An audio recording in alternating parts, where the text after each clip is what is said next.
Left hand side of the road. I know. I'm not trying to hit you guys, don't worry. I'm going this way. Okay, go on then.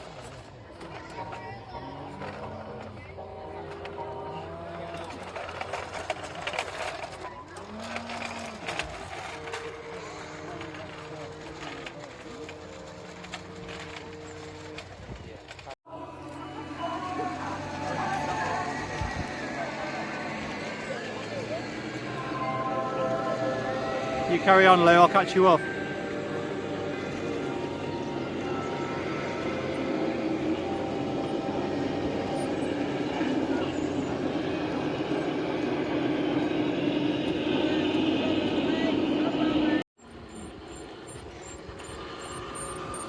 I like that truck.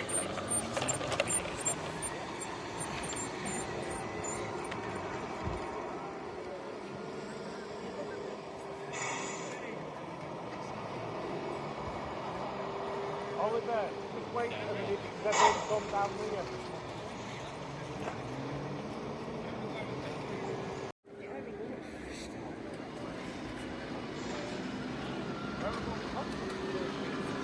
Done.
Snapping.